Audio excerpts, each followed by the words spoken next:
Namaskar, good afternoon and welcome to Midday Prime. I'm Gautam Roy and this is the show where we get you all the day's updates to this point from any part of the country and the world. We'll get you the latest on what's happening as far as Finance Minister Nirmala Sitharaman's 2-day trip to Jammu and Kashmir is concerned, and internationally we'll tell you the kind of protests that are going on in different parts of Europe related to COVID restrictions. But first, as always, the headlines.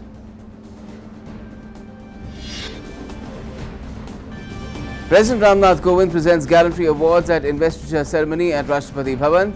Group Captain Amarinder Singh awarded Veer Chakra, while Major Vibhuti Dhondiyal awarded Shaurya Chakra posthumously.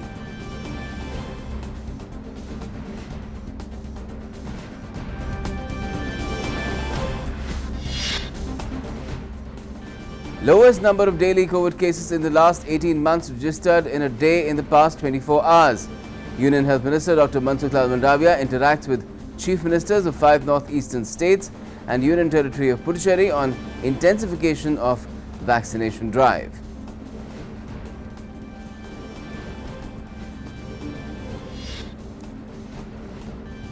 Rain fury continues in Andhra Pradesh and Karnataka. 10 people lost their lives in Karnataka while 30 have died in Andhra Pradesh so far. AP Chief Minister Jagan Mohan Reddy has directed close monitoring of the situation in Chittoor, Nellore and Kadapa districts.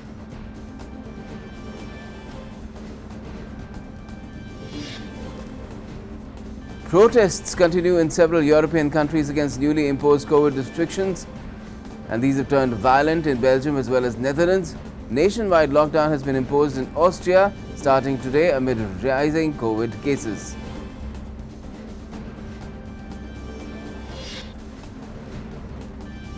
US's Wisconsin, a fast-moving SUV runs over a crowded Christmas parade. 5 people killed and several grievously injured.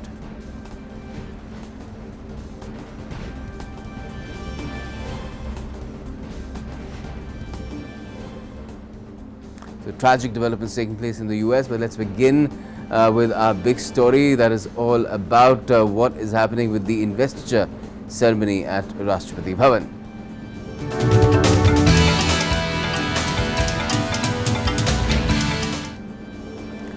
Well, President Ramnath Kovind presented today the Gallantry Awards and Distinguished Service Decorations at the Defence Investiture Ceremony at Rashtrapati Bhavan.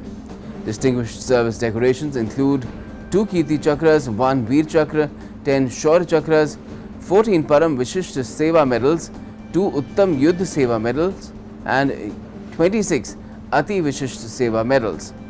Veer Chakra has been given to Abhinandan Varthaman, Wing Commander, now Group Captain of the Indian Air Force.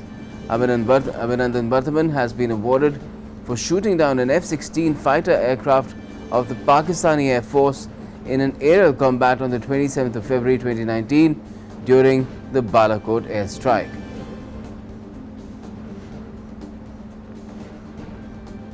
आप व्यक्तिगत सुरक्षा की परवाह न करते हुए पूरी निर्भीकता के साथ आगे बढ़े। आपने खतरे के प्रति अन्य पायलटों को सचेत किया। भारतीय सेना के ठिकाने पर अस्त्र गिरा रहे पाकिस्तानी वायु सेना के खिलाफ जवाबी रणनीति बनाई। इससे शत्रु के वायुयान पूरी तरह से तितर बितर हो गए और वापस मुड़ गए। आपने शत्रु के लड़ाकू बम वर्षक वायुयानों का पीछा किया और मिसाइल से एक F-16 वायुयान को मार गिराया। तथापि इस घनघोर युद्ध में शत्रु की एक BVR मिसाइल आपके वायुयान से टकरा गई और आपको शत्रु की सीमा में उतरने के लिए बाध्य होना पड़ा। एक युद्धबंदी के रूप में कैद होने के बावजूद आप पूरे संयम, बहादुरी और गरिमापूर्ण तरीके से शत्रुओं से पेश आए। जब तक आपको 1 मार्च 2019 को वापस सौंपा गया, तब तक आपने असाधारण दृढ़ता बनाई रखी।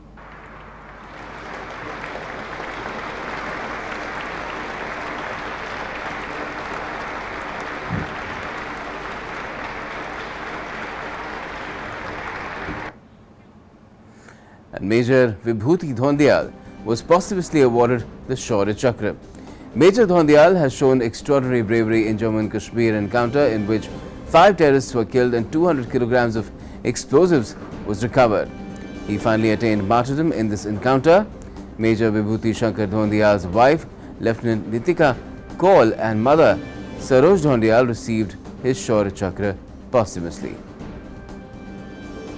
जम्मू कश्मीर के पुलवामा जिले में तैनात मेजर विभूति शंकर ढोंडियाल ने अपनी बटालियन में आने के तुरंत बाद से ही कई सफल अभियानों का उत्कृष्ट नेतृत्व करते हुए अद्वितीय पराक्रम का परिचय दिया। 14 फरवरी 2019 को पुलवामा के सीआरपीएफ काफिले पर हुए आईईडी हमले के लिए जिम्मेदार आतंकवादी समूह की गांव पिंगलाना जिला पुलवामा में मौजूदगी की सूचना मिलने पर 18 फरवरी 2019 को चलाए गए अभियान का मेजर विभूति शंकर ढोंडियाल ने नेतृत्व किया। खोजबीन के दौरान आतंकवादियों द्वारा की गई अंधाधुंध गोलीबारी में घायल होने के बावजूद इस जांबाज अधिकारी ने अपने रणकौशल से आतंकवादियों की गोलीबारी का मुंह तोड़ जवाब दिया। अपने प्राणों की परवाह न करते हुए वो छुपे हुए आतंकवादियों की गोलियों की बौछारों के बीच रेंगते हुए उनके नजदीक पहुंचे। भागते हुए आतंकवादियों पर सटीक गोलीबारी करते हुए एक कट्टर आतंकवादी को मार गिराया। मारे गए आतंकवादी की पहचान जैश-ए मोहम्मद तंजीम के खतरनाक आतंकवादी के रूप में हुई।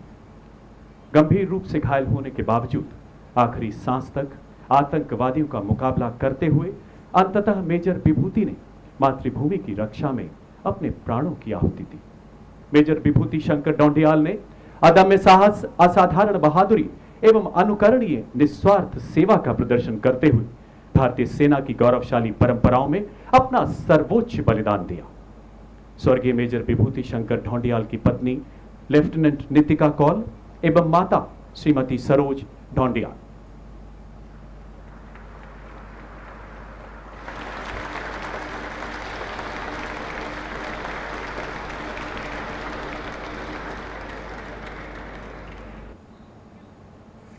Naib Subedar Sombir was also accorded Shaurya Chakra posthumously for killing an 8++ category terrorist during an operation in Jammu and Kashmir.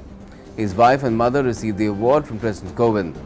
Naib Subedar Sombir among the other award recipients posthumously.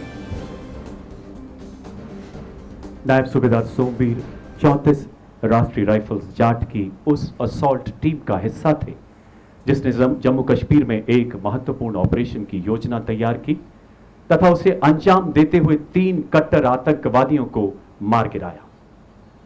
लक्षित मकान की घेराबंदी करते समय नायब सूबेदार सोमवीर ने विशिष्ट सैन्य कुशलता तथा साहस का परिचय देते हुए आतंकवादियों के बच निकलने के सबसे संभावित रास्तों पर अपनी और अपने साथी की तैनाती की। एक आतंकवादी ने भीषण गोलीबारी के साथ साथ ग्रेनेड दागते हुए उस घेराबंदी को तोड़ने का प्रयास किया जिसमें उनका एक साथी गंभीर रूप से घायल हो गया। नायब सूबेदार सोमवीर ने अपने साथी को खतरे में देख स्वयं के प्राणों की परवाह न करते हुए जख्मी होने के बावजूद आमने सामने की लड़ाई में उस आतंकवादी को मार गिराया। बाद में उसकी पहचान एक खूंखार विदेशी आतंकवादी के रूप में की गई। सीने में एवं गर्दन में गोलियां लगने के कारण अंततः वो वीर गति को प्राप्त हुए। नायब सूबेदार सोमवीर ने भीषण चुनौतीपूर्ण परिस्थितियों में असाधारण वीरता, अनुकरणीय नेतृत्व क्षमता तथा अटूट निस्वार्थ सेवा भाव का परिचय देते हुए राष्ट्र के लिए सर्वोच्च बलिदान दिया। स्वर्गीय नायक सूबेदार सोमवीर की पत्नी श्रीमती सुमन देवी एवं माता श्रीमती राजेंद्र देवी।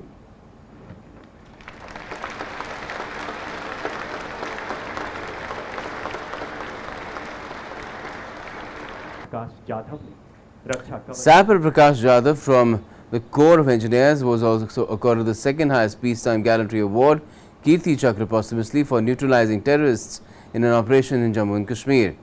His wife and mother received the award from President Ramnath Kovind. सैपर Prakash Jadhav ने अपने प्राणों की परवाह न करते हुए अपने साथी को पीछे धकेलकर सुरक्षित किया। आतंकवादियों की गोलियों की बौछार के बीच अपने सटीक निशाने से एक आतंकवादी को मार गिराया। इसी दौरान दूसरे आतंकवादी ने गोलीबारी करते हुए तलाशी दल पर पेट्रोल बम से हमला किया।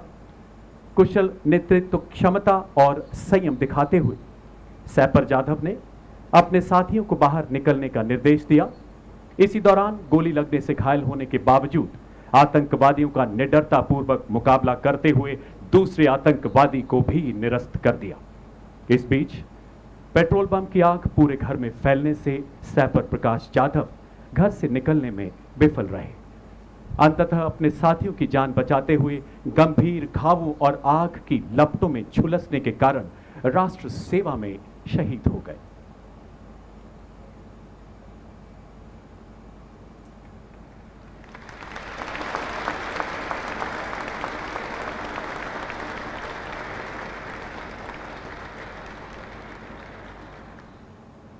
Let's now get an overview of this entire ceremony that has taken place at Rashtrapati Bhavan. My colleague Nandita Dagar joins me on the Gallantry Awards and the other honours that have been handed out. Nandita, what can you tell us in terms of an overview of these awards? What do they tell us in terms of the kind of bravery that has been displayed by officers and soldiers? Yes, Gautam, these awards actually from the services that have got these awards show us that it is not just infantry but also engineers, army support services, not just combat arms but also services such as service corps. These are also the arms which actually have laid down their lives and have shown bravery and courage as far as fighting terrorists is concerned. Also, as far as Navy and Air Force are concerned, we have found that several Gallantry Award winners were actually saving other people. Yes. Which means that during humanitarian assistance and disaster relief, they were actually trying to save the civilians from floods or others, and they have actually gone above and beyond the call of duty to rescue lives and carry out relief and during disasters. So they actually show that the true the grain of the Indian Armed Forces, which is in which the ethos is ingrained in them, that naam, namak or nishan, when they say that their Paltan or their battalion, they actually stand up and uphold the values of their Paltan and their battalion and also their formations. Yes, and a lot of these honours and awards also given posthumously, that tells you the kind of sacrifice that these soldiers, these officers had to Yes, make, they paid with their lives. Yes, for example, Major Vibhuti Dhondiyal, Sapar Jadhav, these were the people who have actually saved more lives actually by giving, sacrificing their own life in the wake of the Pulwama terrorist attack which was carried out in 2019. Major Dhondiyal, of course, 200 kgs of explosives were recovered by him. Had he not recovered them, this would have been fatal to many civilians and army men. Who knows how many would have died. So he actually sacrificed his life for the greater good of the Indian nation. Yes, and the Veer Chakra to now Group Captain Abhinandan Vartaman, that's a fitting honour for the kind of bravery that he displayed, and it's a message to the enemies of India as well. Yes, the Group Captain, then of course he was Wing Commander. He actually had shown, the aircraft that he was in, MiG-21, was far, the F-16 he was dogfighting against. Yes, was they're far superior. An aircraft compared to the MiG-21, and despite downing that F-16, it was unfortunate that he fell in the enemy territory and he was captured.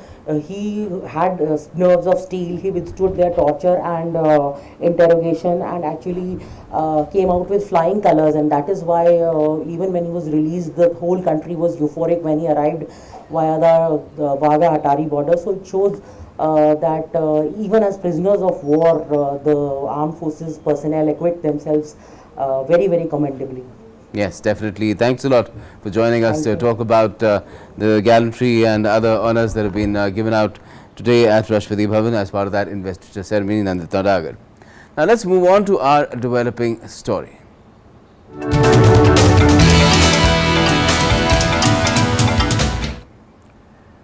Now, with the recent surge in COVID-19 infections in Europe, protests have been taking place all over the continent against restrictions imposed by different governments in countries like Netherlands, Austria, Belgium and Croatia. These have been witnessing clashes between angry mobs and police forces. Many cities have witnessed incidents of arson and rioting also, leading to security forces using water cannons and other measures to disperse the protesters. Let's talk about what's happening in the Netherlands first. Well, with the recent surge in the COVID-19 infections in Europe, protests have been taking place. Riots broke out in cities across the Netherlands on Sunday, the third night in a row that police clashed with mobs of angry youth who set fire and threw rocks to protest COVID-19 restrictions. Unrest was reported in locations including Leeuwarden and Groningen in the north, the eastern town of Enschede and Tilburg in the south. The protests were sparked by opposition to government plans to restrict the use of a national corona pass to people who have either recovered from COVID-19 or have been vaccinated, excluding those with a negative test result. The Netherlands reimposed some lockdown measures on its 17.5 million population last weekend for an initial 3 weeks in an effort to slow a resurgence of the virus, but daily infections have remained at their highest levels since the start of the pandemic. And thousands of protesters marched through Vienna on Saturday after the Austrian government announced a nationwide lockdown beginning today to contain skyrocketing coronavirus infections. The Austrian COVID-19 lockdown, which has begun today and has come as average daily deaths have tripled in recent weeks, and hospitals in heavily hit states have warned that intensive care units are reaching capacity. The lockdown will last for at least 10 days, but it could go on up to 20. People will be able to leave their homes only for specific reasons, including buying groceries, going to the doctor or to exercise. The government also will make vaccinations mandatory starting the 1st of February. Not quite 66% of Austria's 8.9 million people are fully vaccinated, which is one of the lowest rates in Western Europe. Meanwhile, around 35,000 people took to the streets in Belgium's Brussels on Sunday to protest against restrictions imposed by the government in the fight against COVID-19 pandemic. There were some confrontations between demonstrators and the police, with protesters throwing smoke bombs and fireworks. However, according to the police, the situation normalized later. Belgium had tightened its coronavirus restrictions last week, mandating wider use of masks and enforcing work from home as cases rose in the country's fourth COVID-19 wave. Also later, the protests turned heated as demonstrators clashed with the police, and in retaliation, the police used tear gas and water cannons to disperse thousands of protesters demonstrating in Brussels against COVID-19 restrictions. The measures were re-implemented due to the spike in COVID-19 cases. Footage posted on social media showed protesters running away from heavily armed police officers and vehicles in the Belgian capital. Some protesters responded by smashing windows of police vehicles. As of Sunday, Belgium recorded 26,568 total deaths due to the coronavirus pandemic, with 15,81,500 total cases since the start of the pandemic. Belgium has one of the highest cases per capita rates in the European Union, behind only the Baltic and former Yugoslav nations and Austria at around 1 per 100 people over the past 14 days. Now, with anti-COVID-19 restriction protests happening in several places in Europe, Croatia, that is on the crossroads of Central and Southeast Europe, around 15,000 people protested against the government's coronavirus measures in Zagreb on Saturday. These have been daily demonstrations over recent weeks, but Croatians from all over the country gathered to voice their discontent on Saturday. From Monday, only people with COVID-19 passports will be able to enter government and public buildings in Croatia. Referring to passports, protesters said that the measures divide them into citizens and non-citizens. And now it's time for National Prime.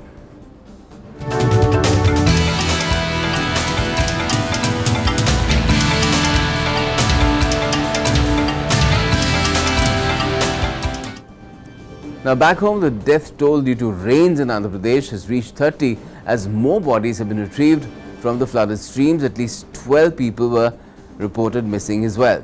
Chief Minister Mohan has instructed the in-charge ministers, MLAs of Chittoor, Nellore and Kadapa districts to camp there and personally monitor the relief operations. The Chennai-Kolkata National Highway 16 remained cut off for traffic between Nellore and Vijayawada, as was the Chennai Grand Trunk Rail route, severing the all-important link between the southern and eastern and northern parts of the country. According to the South Central Railways, more than 100 express trains have been cancelled because of the damage caused to the railway tracks near Nellore, and 29 more have been diverted. The Chennai-Mumbai rail route that runs through Kadapa district also remains shut as the tracks got washed away near Nandaluru. National Disaster Response Force is assisting in evacuation and rescue of 27 at low-lying areas in various parts of the Nellore district. In total, 10 NDRF teams are assisting in relief work there. And a fresh flood scare, meanwhile, stares at Temple Town Tirupati and surrounding villages, with fresh fears around cracks developing in one of the biggest water reservoirs in the state that's located in this particular district. Rail and road connectivity to the temple city of Tirupati remain cut off with the closure of Kadapa-Tirupati Highway, Nellore-Tirupati Highway and Bengaluru-Tirupati Highway.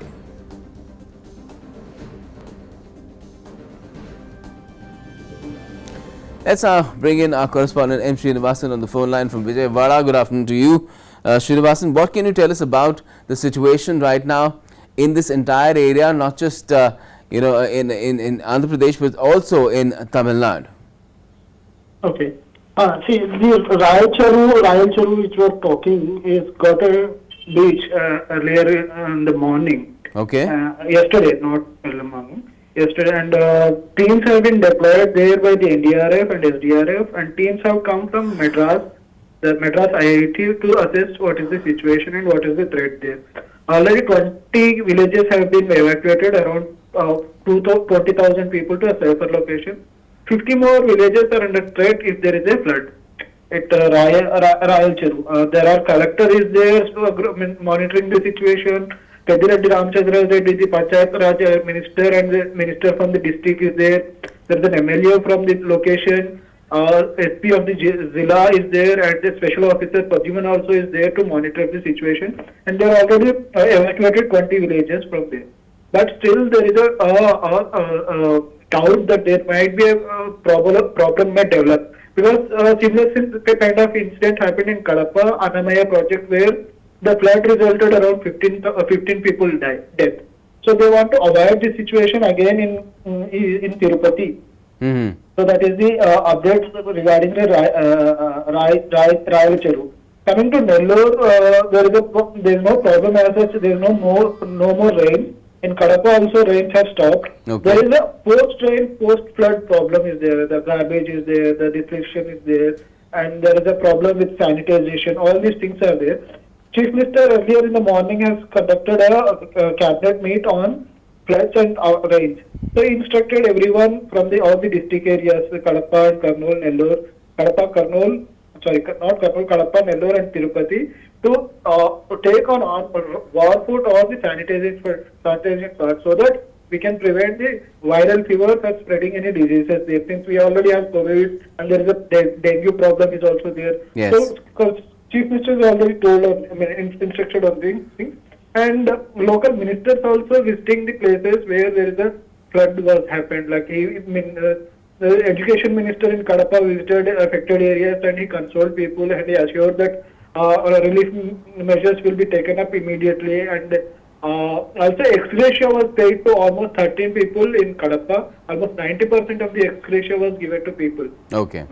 Okay. Studio. Well, let's hope that the rains, as you're saying, have abated and the situation stays that way, and more relief and rescue work could be carried out at a faster pace, and the situation improves. Thanks a lot for joining us, Srinivasan. All right, now let's talk about further. A 4-member central team led by Rajiv Sharma, Joint Secretary, Ministry of Home Affairs, toured the flood-affected areas of Chennai this morning as part of their 3-day visit to Tamil Nadu. They visited low-lying areas in Pulaintope and Kulatur and witnessed operations to bail out water from these locations. The team is visiting Tambaram in Chengalpattu and some areas in Kanchipuram district, and also travelling to Puducherry for a survey of the affected parts of the Union Territory. The team is scheduled to tour Cuddalore and the Delta districts of Mayiladuthurai, Nagapattinam, Thanjavur and Tiruvarur. That will be happening tomorrow before returning to Chennai. Another 3-member team has proceeded to Tuticorin to visit affected areas in Kanyakumari today. The team is due to tour Vellore and Ranipet districts tomorrow. The two groups will wrap up their tour with a debriefing session at the State Secretariat in Chennai on Wednesday morning before leaving for Delhi in the evening.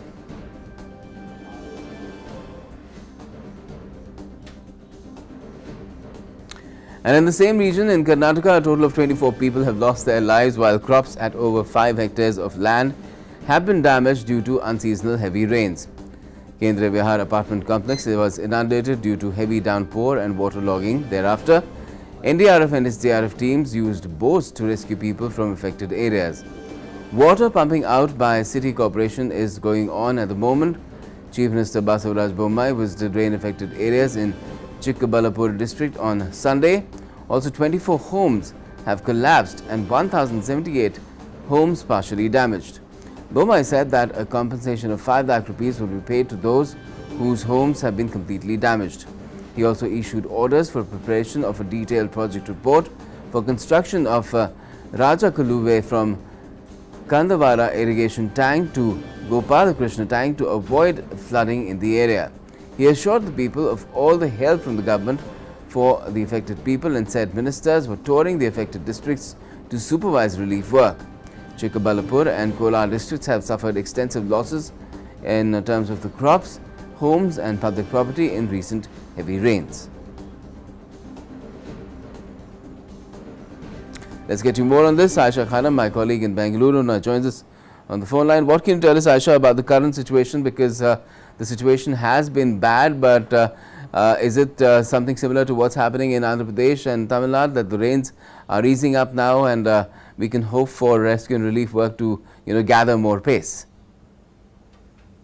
Well, Gautam, there is a slight relief by the rain gods, and the rain has stopped now, therefore making way for relief and rescue work. And yesterday the rain created havoc across Bangalore North, especially the Yelahanka and Madhepura zones were completely inundated, and the rain has almost blocked the entire infrastructure of Bangalore North, and the roads resembled lakes. The parking places in the apartment complexes completely inundated, and this really created trouble for the people in these Bangalore North area. And it has not only affected the residential areas, but rainwater has entered even the Manyata Tech Park, which is one of the largest tech park in North Bangalore. And many techies were not able to reach their building when they reached the gates of Manyata Tech Park. Besides, rainwater entered even the hospital basement complexes, and the corporation, city corporation and fire brigade services have been working round the clock pumping out the water, and this is still continuing. And Karnataka government has instructed the district administrations and the Bangalore City Corporation to help people, because many people are they fear when they see that the basement areas are inundated, and they want to get out from these places to safer locations. So Bangalore City Corporation has pressed in the state disaster relief force, wherein boats are in service now, and people are coming out of this apartment complex to safer locations, and food is being provided to them. So it is it was a shock for Bangaloreans yesterday, and it rained continuously for 4 hours, recording over 153 mm rainfall, and the rainwater which was stagnant at several parking basements was like almost 4 to 5 feet high, and it is taking hours together to pump out this water. So many vehicles have been damaged. All the insurance companies are getting calls to come and rescue their vehicles and look at the damages. And Karnataka Chief Minister Basavaraj Bommai has also instructed the district authorities to be on high alert, and he has said the loss due to agriculture, the loss to the farmers will be compensated. He has sought a report on the loss to agricultural land, which over 7 lakh hectares of agriculture land has been damaged because of continuous rain. So over 658 crore compensation is expected to be released to the farmers. And right now the government has announced a compensation of 1 lakh rupees to people whose houses have collapsed, over 500 houses. Right. Well, let's hope that the situation improves from here. A lot of hardship because of unseasonal rains there in Bengaluru and areas surrounding it. Thanks a lot for joining us for the moment, Aisha Khanam. Now, Union Health Minister Dr. Mansukh Lal Mandaviya chaired a review meeting today with the states of Manipur, Meghalaya, Nagaland and the Union Territory of Puducherry. The discussion centered around the progress of COVID-19 vaccination in these regions and the roadmap to further scale up the fight against the pandemic. The Health Minister said that India is in the last lap of COVID-19 vaccination. He urged that the states and the Union Territory to launch aggressive campaigns to ensure full COVID-19 vaccination by increasing the pace of vaccination and expanding the coverage.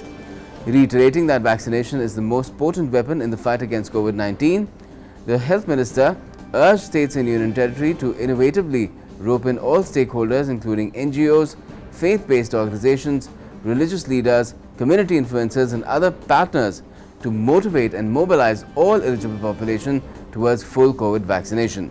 He said, let us ensure collectively that no eligible citizen is left without the Suraksha coverage of COVID-19 vaccine in the country and to address issues of hesitancy, misinformation as well as superstition. Again on the vaccination front, with the administration of 32,99,337 vaccine doses in the last 24 hours, India's COVID-19 vaccination coverage has exceeded 116.87 crores. Cumulatively, 116 crores 87 lakh 28,385 beneficiaries have been inoculated so far, or at least inoculations have been given so far. More than 131 crore vaccine doses have been provided to states and union territories as well. More than 21.64 crore balance and unutilized COVID-19 vaccine doses are still available with the states and union territories to be administered. Also, India continues to witness improvement in COVID-19 conditions as well. The recovery of 12,510 patients in the last 24 hours has increased the cumulative tally of recovered patients to 3,39,03,547. India's recovery rate now stands at 98.31%, which is highest since March 2020.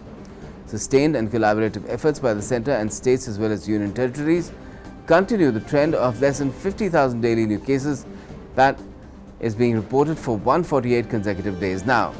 8,488 new cases were reported in the last 24 hours, which is the lowest in 538 days. The active caseload presently stands at 1,18,443.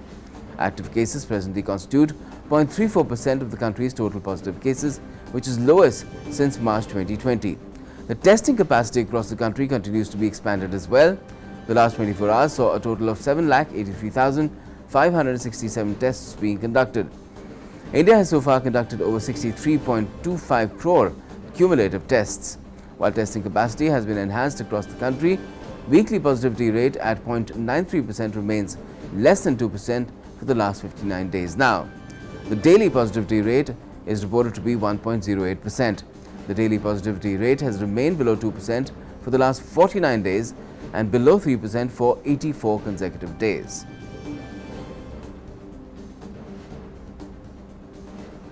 Also, with a steady drop in COVID-19 cases in Gujarat, schools have reopened from today for physical classes for students from 1 to 5. Permission of parents is required for sending their wards to school. The SOPs remain the same as applied for other classes where offline education has resumed. The government had also allowed online classes to continue along with offline classes and kept the attendance of students optional. This will be for the first time that students from classes 1 to 5 will be attending schools in person since the outbreak of COVID-19 pandemic and subsequent imposition of restrictions. 1 से 5 की कक्षा का प्रारंभ होना है, क्योंकि यहाँ पे दिवाली की छुट्टियाँ थी, उसके बाद ये अनाउंसमेंट हुआ है। और जहाँ तक 6 to 12 की बात है, वो हम भारत सरकार की SOP कोविड-19 की सारी सावधानियों को नज़र में रखते हुए हम अपना स्कूल चला रहे हैं। तो वैसे ही हम 1 से 5 की कक्षा के लिए भी चलाएंगे। And now on to other matters. Former Punjab Chief Minister Captain Amarinder Singh has heaped praise on Prime Minister Narendra Modi for repealing the farm laws, saying the move proves that he listens to public opinion. In a column for a national daily hailing the repeal of the contentious farm laws, Amarinder Singh wrote, and I quote, "Any nationalist, any person who thinks about the welfare of farmers and the agriculture sector will welcome this announcement, and that it also brings closure to the tumultuous happenings in the months gone by." Now, as part of his as part of his 4-day visit to Visakhapatnam, Vice President M. Venkaiah Naidu reached the port city on Sunday. Vice President today flagged off the Visakhapatnam Kirandul Visakhapatnam train with additional Vista Dome coaches and upgraded LHP coaches at Visakhapatnam railway station. He will also inaugurate an interpretation centre for the Forest Research Centre for Coastal Ecosystem tomorrow. And while addressing the event today, Vice President Venkaiah Naidu said that as the country celebrates the Azadi Ka Amrit Mahotsav, or 75 years of India's independence, the focus of all must be on development.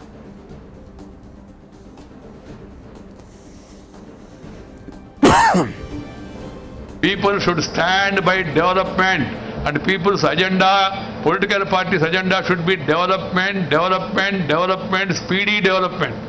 This should be our motto, because it is now we are in the Amrita Mahotsav. 75th year of our independence is approaching very fast. On this occasion, I call upon the people, please look back. What happened? What are the development initiatives? What are the shortcomings?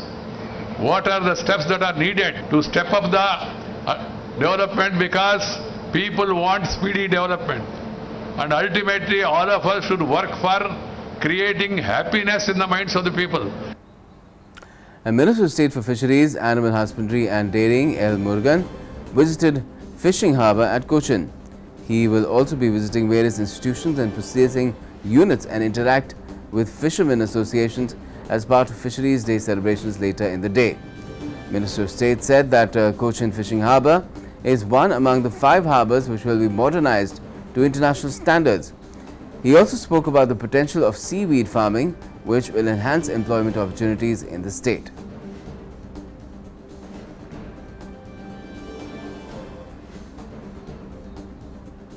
These 5 fishing harbours is the fully international standard modernized harbours. Here the facilities will be available while they come out from they purchase from the fisherman.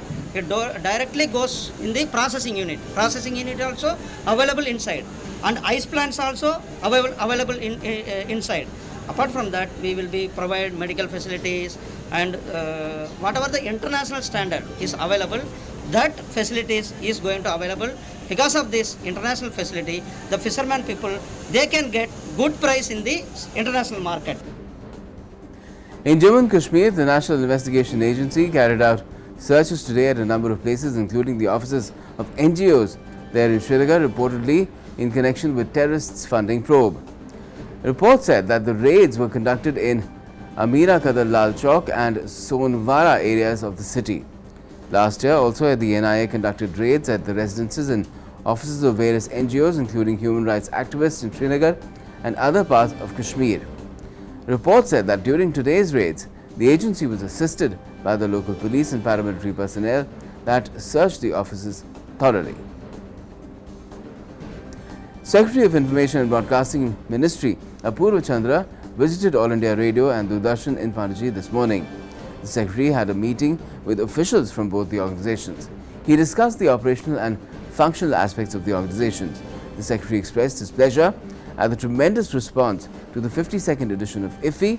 The Secretary had delivered an address at the opening ceremony in which he had hailed the progress made in India's vaccination campaign, which allowed movie lovers to enjoy the cinematic celebrations in Goa. Speaking with DD News, the Secretary emphasized on content generation in local language. Doordarshan Akashvani के यहाँ अच्छे बड़े केंद्र हैं, पर मुझे लगा कि थोड़ा सा अभी यहाँ कंटेंट को और बढ़ाने की और उसको बढ़ाने की ज़रूरत है। वैसे तो यहाँ 24 आवर ट्रांसमिशन हो गया है, पर अभी उसमें 3 घंटे यहाँ पर जो है दूरदर्शन की तरफ से और लोकल ट्रांसमिशन है, जिसको और बढ़ाया जाए तो अच्छा रहेगा।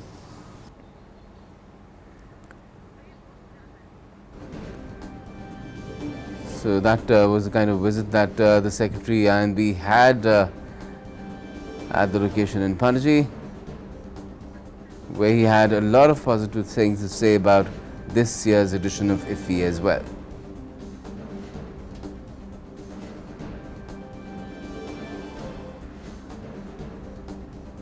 And now let's take a look at what's making news across the globe as well.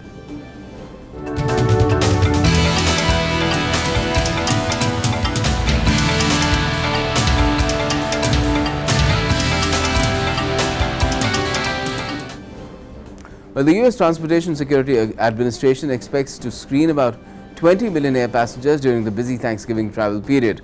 The TSA said airport security checkpoints nationwide will be busy during this period that starts from the 19th of February, that's Friday, and runs through to 28th of November, and that passenger volumes may be very close to pre-pandemic levels this holiday.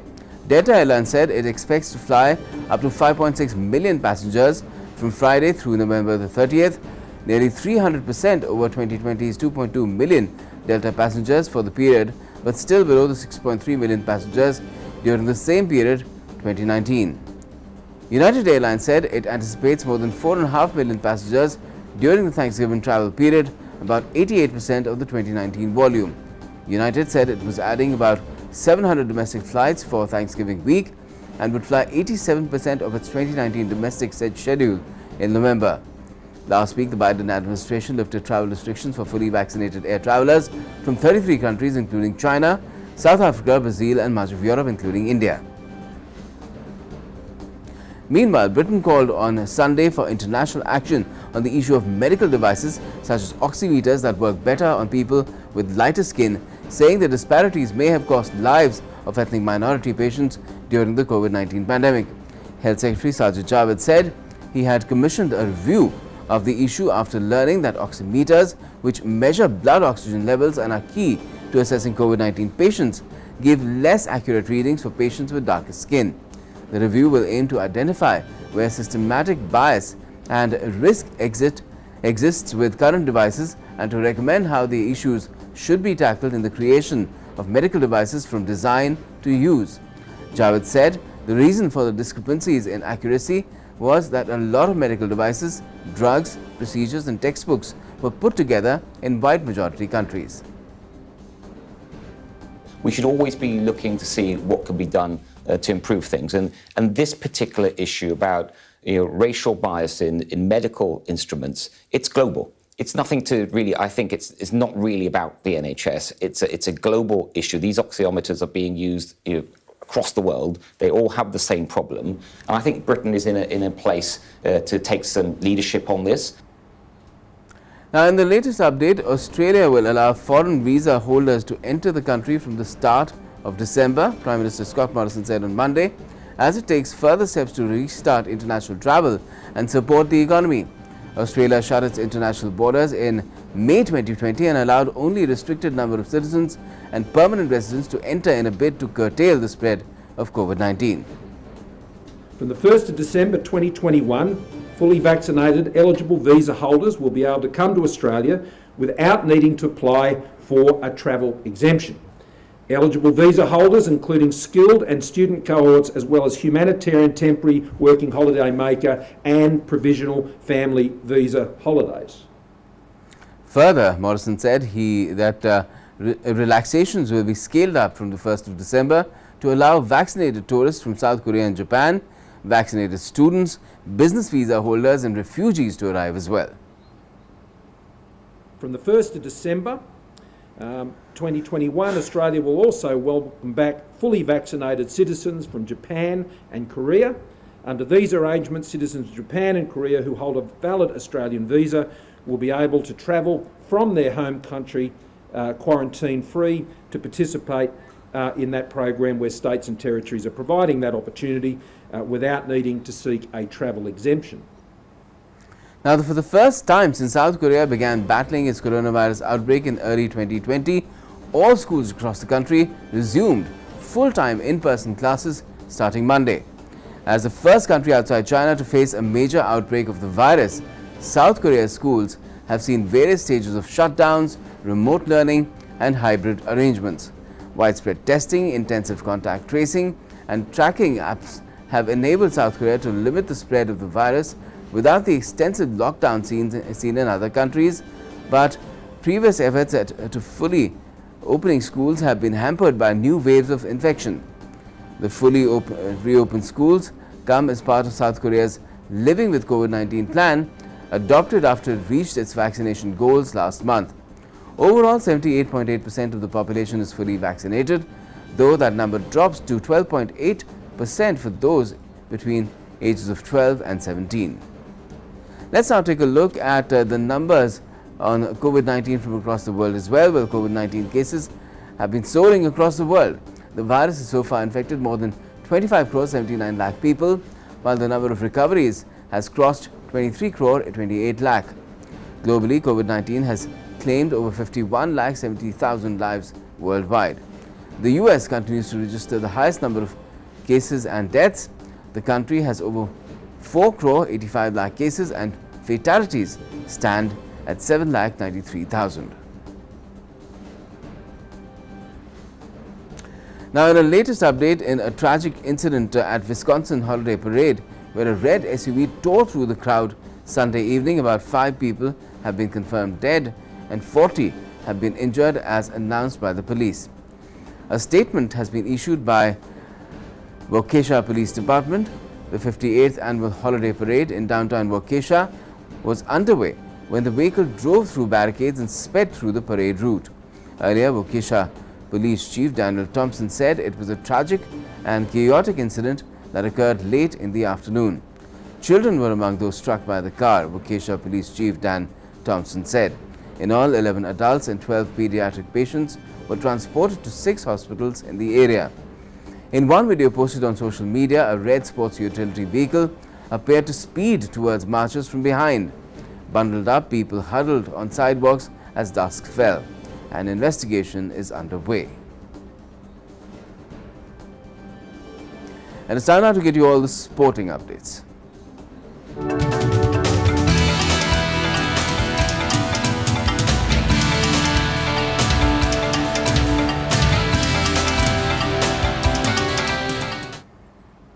And with all the sporting updates, thank you, Gautam. Welcome to Sports Prime. And first up in sports, cricket, India sealed the 3-match T20I series against New Zealand, winning all the 3 matches. Our next report brings you more. In third match of the 3-match T20 international series between India and New Zealand, India not only won the toss in all 3 but sealed victory with a one-sided dominating performance against the Kiwis. In their third match against New Zealand in Kolkata's Eden Gardens, captain Rohit Sharma won the toss for the 3rd time in a row and decided to bat first in their 3-match series T20 internationals against New Zealand on Sunday, and that itself came as a sign of victory for the Blues. Rohit, along with Ishan Kishan, who was included in the team for this match in place of KL Rahul, gave the Indian team a fast as well as a strong start. Both the batsmen added 69 runs in 6.2 overs while attacking New Zealand's bowling attack strongly. Ishan Kishan returned to the pavilion for the first wicket after scoring 29 off 21 balls. Suryakumar Yadav and Rishabh Pant were not able to play big innings and were soon returned to the pavilion by Santner. However, at the other end, Rohit played fast and completed his half-century. He returned to the pavilion after scoring 56 runs in 31 balls with the help of 5 fours and 3 sixes. After this, Shreyas Iyer and Venkatesh Iyer handled the innings and continued to score runs faster. Shreyas Iyer scored 25 and Venkatesh scored 20.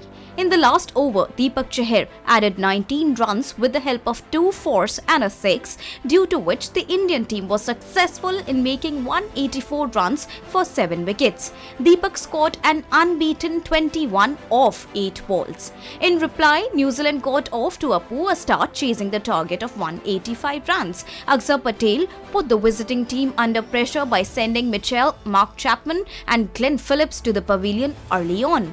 New Zealand's team could not make a comeback after losing 3 wickets for 30 runs. Apart from the opener, who was Martin, no Kiwi batsman could stay on the field for a longer time.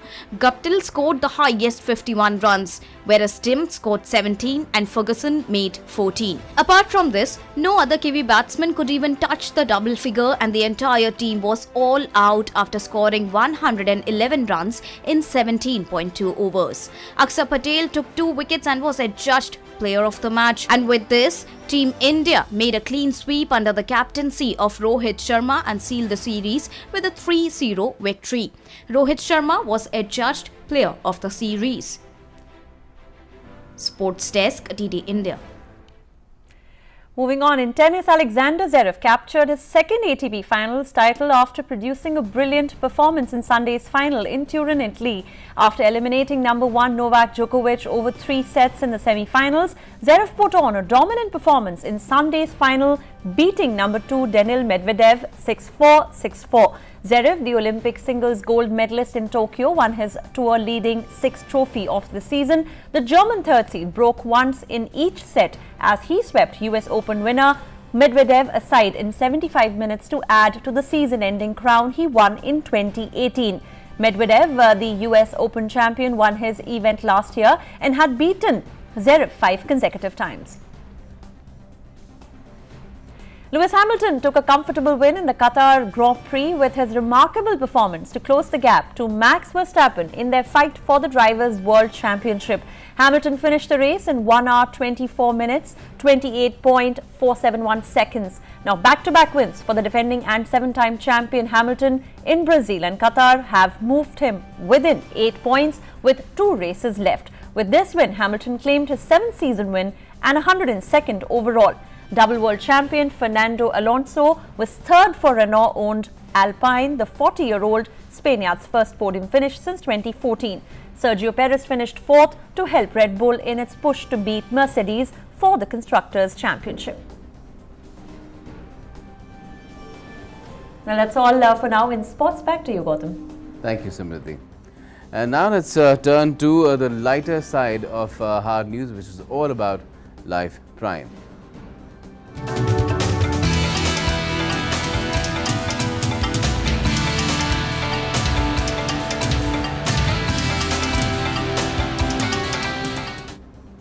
Well, the 49er FX and NACRA 17 World Champions organized by Oman Sail concluded with a double for the Dutch and with Brits defending the title. Both teams are new pairings since this summer. Both teams made it hard on themselves on the last day and both teams came through in the medal race. This is the first time any nation has ever won both the 49er and 49er FX titles simultaneously. Congratulations.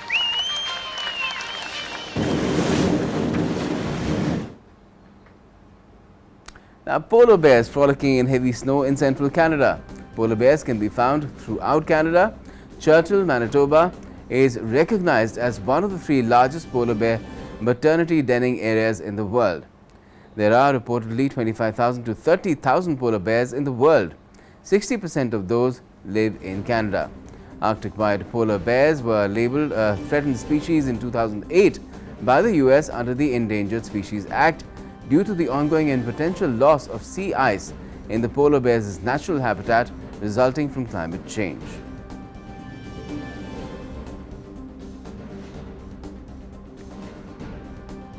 And on that happy, frolicking, wintry note of polar bears, having a good time with themselves, that's all we have for the moment in this edition of MDP, but all the latest continues right here on DD India. Stay with us.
The changing world of news. Headlines that you wake up to. News that shapes your day. Stories that matter to you. The latest and most accurate updates. A fresh start to a new day. The Breakfast News, Monday to Friday, 8 a.m. on DD India. Namaste land. Marhaban ilal Hind. Zari India. Salam India. Namaste India. Namaskar Bharata.